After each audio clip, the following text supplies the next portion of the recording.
controversies that had dogged Tartuffe and Don Juan, I decided to turn my attention toward a villain for whom everyone seems to hold a mutual sense of loathing, the Doctor. I have very much enjoyed the process of denigrating the medical profession, and as such I've begun work on yet another Doctor play, which will be opening soon. In this one, however, I was to play the role of the Doctor himself. Or rather, I suppose I should say, the Doctor in spite of himself. My character, whose name, once again, just happens to be Scannerell, is nothing but a lonely peasant woodcutter who, through a series of misunderstandings, finds himself elevated to the role of Doctor. He quickly discovers that he very much enjoys the process of dispensing medical advice at random, all the while giving impromptu examinations to nubile young ladies.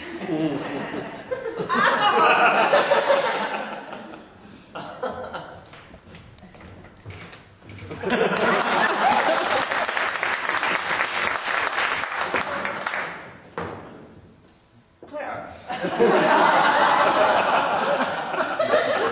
You are over 18, yes?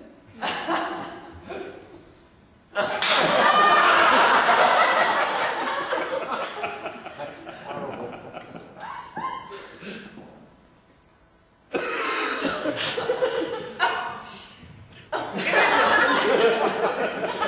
He has been brought in to examine the daughter of a nobleman who has been engaged to be married to a rich gentleman. The daughter herself, however, has other ideas, and as such has pretended to a sudden inability to speak. The rich fiancé insists that he will not marry the girl until such time as she can speak again. Which always struck me as looking a gift horse in the mouth, as it were. A dumb wife seems to me a double blessing, and the more fool he who fails to recognize that fact.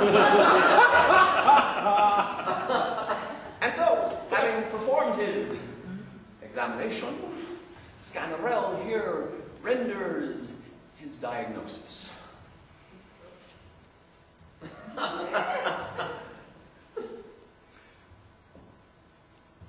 It seems to me that it stems from a humor.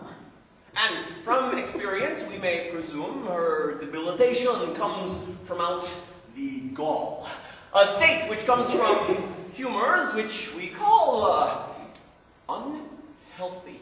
There are vapors which arise from emission of the influence which dries from the onset of the maladies which sat in diseases which, you know...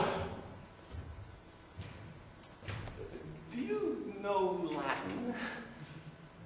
No, not a word. So, vapors by these humors are so stirred and pass from liver's region on the left unto the right where heart is left bereft. It happens that the lungs, which are in Latin armiam, send messages as they should flatten up to the brain, which we know in Greek is nasmus. And these messages will speak by virtue of an artery, in Hebrew, kubil. And this eventually will see to the vapors filling ventricles waylaid in mid-portion of the shoulder blade. And as these vapors, follow closely please, these vapors often carry on the breeze, and please, I beg you, pay your best attention. Breeze blows a most malign intention, and please now follow this most close. It all stems from, you see, too big a dose. Acidity within the diaphragm forms a concavity which makes a dam, the edge of which may then begin to feel loose as Nequer poterinam quipsa milus, and that is why your daughter is now mute. Well, yes, that's true. You are, sir, most astute.